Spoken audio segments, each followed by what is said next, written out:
It seems that there is efforts to confuse people on what the budget is for Captain Marvel, folks. Welcome back to Orange Hat Reviews. Now, a lot of people came out and talked about what the budget was revealed to be for the Marvels. $130 million. I'm sorry, but there is no way in hell that I am believing that. So I decided to sit and wait and see what comes of this before I do any reporting on it. And by doing so, it gave me a little bit more information. So, after Vanity Fair claimed the Marvels clocked in with a $130 million budget, Forbes now shares the movie's budget is an enormous $274 million. So that's a little over double the first report. This is from John F. Trent. Shout out to you guys at Bounding into Comics. The narrative about the Marvel's production budget quickly changed as soon as it began. And there's your hero poses.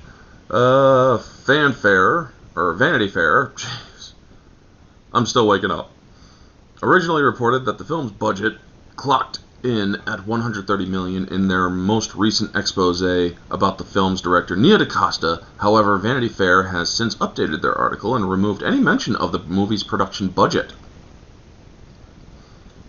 I wonder why. Nevertheless, an archive exists showing that it indeed reported DaCosta is still grappling with... Okay, guys, you might want to work on a little bit better editing. I'm sorry, but that is bad. With the breakthroughs she's made, including the fact that at $130 million, The Marvels is the highest budgeted film ever helmed by a black woman. Ugh. Given this reported budget, the success of the original Captain Marvel was also called into question. Matt McGloin of Cosmic Book News wrote on X, so a sequel to a billion-dollar movie gets the lowest budget? Doesn't add up. So, yeah. Over at We Got This Covered, Danny Peterson speculated the lower budget meant that the movie is on a similar scale and thus doesn't need as large of a budget. He also claimed that the small budget could have been because Jude Law and Annette Bening were not returning for this film. Finally, he offered that the film is set to be present, so there's no need to use expensive CGI to digitally de-age Samuel L. Jackson. The fact that Samuel L. Jackson is in there would kind of inflate the budget. Financial analyst, sorry folks, Valiant Renegade even called the $130 million budget into question, believing that it was based off an earlier report from Forbes in April that claimed the budget was $130 million after just 2 months of filming. So yeah, there's room for increase. He stated the reality is that Disney spent for pre-production and the first roughly 60 days of principal photography for the Marvel's $130 million, according to the financial returns reported by Carolyn Reed, who we frequently cite here on Valiant Renegade. And that means that this $130 million is probably less than half of the final spend on the film. And, of course, that's if they actually shot the film all the way through one time and were happy with it. But as is with the case with Marvel Cinematic Universe films, there were tons of massive reshoots for this film. So yeah, I promise you the final spend for the Marvels is going to be at or very near $300 million, if not more.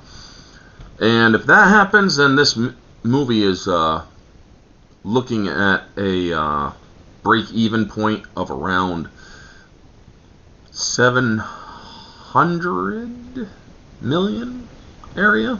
to or more to break even, because marketing is pretty much almost double the budget. Sometimes more, sometimes less. This is something that Vanity Fair should have caught, given Reed made it abundantly clear in her report from April that Disney also expects that the budget production cost will increase significantly due to ongoing obligations and costs required to implement safety measures and social distancing in line with government guidance. Valiant Renegade will also be quickly vindicated as Forbes' Carolyn Reed dropped a new report claiming the budget is actually upwards of $274 million. The latest report from Forbes states the blockbuster budget is disclosed in company filings released yesterday by the Disney subsidiary which made the movie.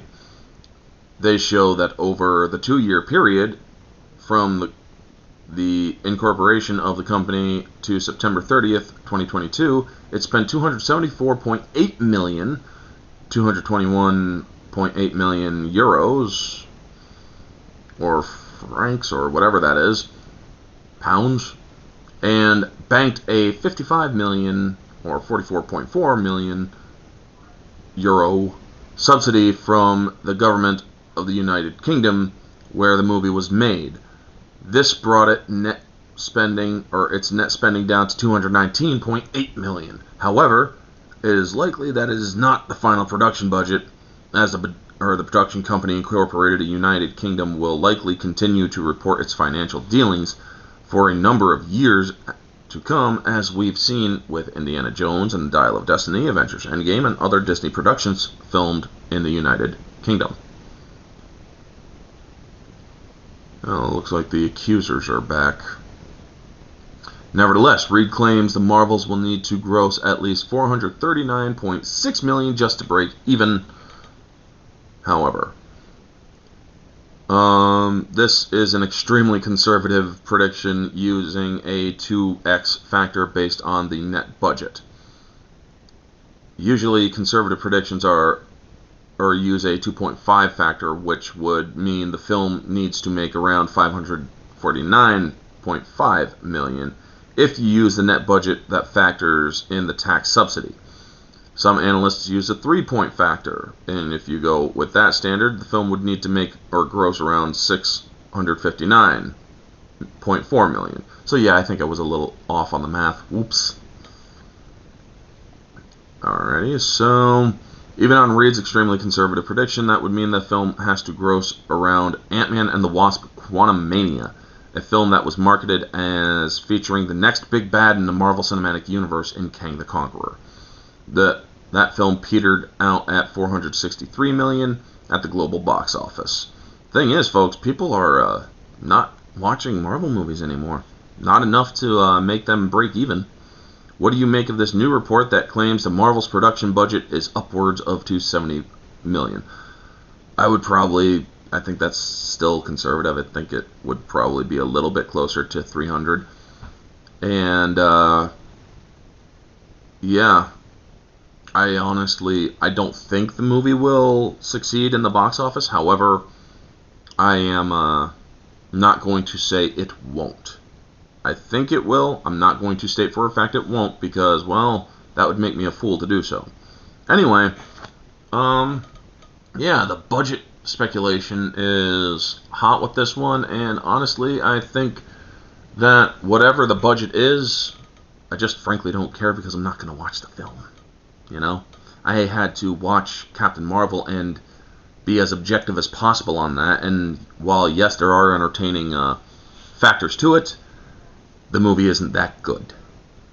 Anyway, folks, thank you so much for tuning in. If you like this video, feel free to like, comment, subscribe, share, all that jazz. Let me know your thoughts down in the comment section below. Stay tuned later tonight on my channel as I cover Daybreakers with my friend Mara Jade on the channel Jade Shadow. We will be going through that movie and have some fun discussing it. Anyway, this has been Orange Hat Reviews. You all have a wonderful day, and always remember, stay humble.